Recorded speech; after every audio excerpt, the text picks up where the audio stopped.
Recently I made that intro video, the top 10, my top 10 books of all time. It got me to thinking as I look around the shelves here, spilling over with unread books. What I thought I'd do today is grab 10 books off my shelf that I think will eventually bust into my top 10. C.V. Hunt's We Did Everything Wrong. It is a story about this poor old bugger. What's his name? Abe. Abe, yeah. And he's lost his wife, what, a year or so, 9 months previously, and he's on the verge of, what do we say, popping himself off. He's got the pills, he's got everything ready to go, and yeah, he's about to join his wife in the here and beyond, whatever they say. But he gets this call from his mate Horace. Horace is coming around, and they're going to party on, they're going to have a great time. And yeah, Horace sees the condition that Abe is in and takes it up on himself to drag him out of his funk, his slump, his dark days. Yeah, so it's a absolutely hilarious book. One of those little indie presses I was talking about in that first video. This one's Atl, I guess you say it. A-T-L, Atl Press, is that how you say it? Yeah, and far from being a morbid tale, it's absolutely hilarious. But at the same time, it deals with loss, it deals with death, it deals with some deeper themes. So it's a good balance. All right, the other one, oh, where is it? The other one I read years and years ago, right down the bottom of the pile. Hang on, there we go. Here it is. Probably one, of course, you all know. Cormac McCarthy's All the Pretty Horses. I mean, it could well have been on my top 10. The only thing I can remember from this book, other than the atmosphere and the mood that it takes you away to, was this poor bugger, these young cowboys who hang around the Texas-Mexico border. This poor bugger, he'd pulled a bullet out of his bloody leg and was sealed the wound with a heated up barrel of his pistol, and yeah, just stuck it in there, and that made me squirm and jump. That was quite the scene in this book, and that has stuck with me for 2 decades. Yeah, 2 decades. Probably easily 20 years since I've read this, All the Pretty Horses. But yeah, I'm going to read it again because I've never finished McCarthy's Border trilogy. So yeah, very good chance of that one busting into the top 10. The rest of these books I have not read, but I have deep suspicions that they will eventually, crack the top 10. Let's go with the first two that probably everybody expects to be on a top 10 list. What do we got here? BookTube, thank you for pointing me in the direction of these two. The Count of Monte Cristo and Lonesome Dove, of course. BookTube staples, right? And, well, I mean, let's start with Monty. I've never read a classic in my life. Probably the closest thing I've got to reading a classic is War of the Worlds, H.G. Wells, and I think I got halfway through 1984 and, yeah, just fizzled. I'll give it another go eventually one day too, but, you know, we're living in it. Why do we have to read about it?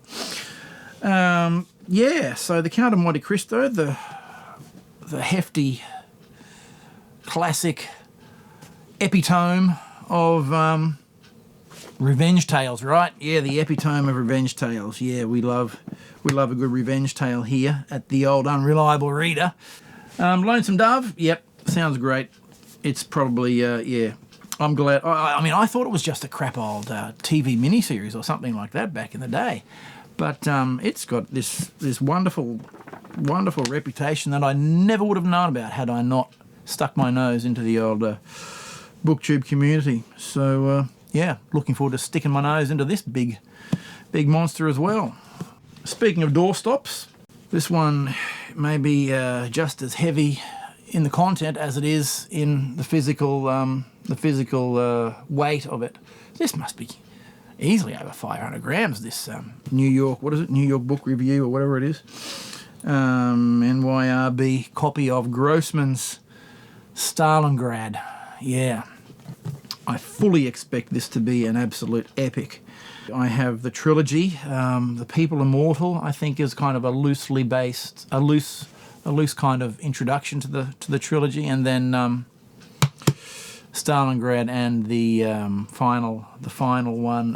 What's it called? What's it called? Come on. Life and Fate. Life and Fate. I mean, that could probably get onto the top 10 too, considering this trilogy's reputation. A point of view of World War II from the Russian side of things. This one I nearly read over the summer in Australia, back in Oz. Mathiassen's Shadow Country. Peter Mathiassen. Originally conceived as a trilogy, and he wasn't satisfied with it. He wasn't 100% satisfied with what he'd put out. So he went back and rewrote the whole thing, or redid the whole thing, and came out with this award-winning new version of his epic tale about an outlaw in the Florida Thousand Islands area.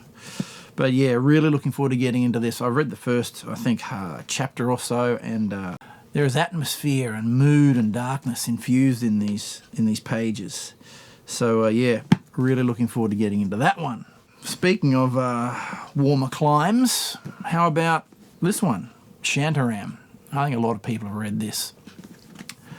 I spotted this a lot in the old book libraries, the community libraries in Brizzy on my library adventure that I told you about in the last video. This was sitting around a lot in them, but I've picked up this book years and years and years ago, and as you can see, the old it's getting a bit yellow around the edges, but yes, another outlaw. This one an Aussie outlaw, modern times outlaw. Gregory David Roberts. I think it's pretty much semi-autobiographical, or even three-quarters autobiographical. Gregory jumped the jail wall somewhere in Australia, I think down in Melbourne, and eventually got his way to India, and lived a life on the run with the Indian mafias and things over there in Bombay, or Mumbai as they call it now. So this, yeah, I don't know why I haven't got into this one so much earlier. Another guy who I loved years ago, and he just, I don't know, went off my radar. James Ellroy and his, I don't know which volume it is in the LA Quartet of his. I've read LA Confidential, seen the movie. Wasn't impressed by the movie. I don't really watch movies much anyway. And The Black Dahlia was fantastic. I think I've read that twice. I mean, it should be probably on my top 10 list already. It's probably number 11. Maybe I'll have to read it for a third time, and maybe it'll pop in there as well. But we've only got 10 today, so come on, Willie, keep focused. Ellroy's Big Nowhere. I've heard it's the most violent and wild of the four. So yeah, must definitely get around to reading that. To Japan. What do I always say? The other Murakami. Ryu Murakami's Coin Locker Babies. Yep, this one has a rep. This one has a reputation. We enter the lives of Kiku and Hashi, two boys abandoned in coin lockers as babies, and they grow up as brothers, and whatever debauchery ensues, I don't know. But that's just what the back of the book says. A violent reunion. It's a great, big, pulsating parable. Devilish and brilliant. Deliciously grotesque. Why haven't I read this one either? I mean, man, come on, Willie. What are you doing? Finally, my favourite author as we speak, and he didn't even make the top 10 list because I've mostly been enamoured with his short stories. But one I'm hoping will crack the top 10 for him and I is his Opioid Indiana.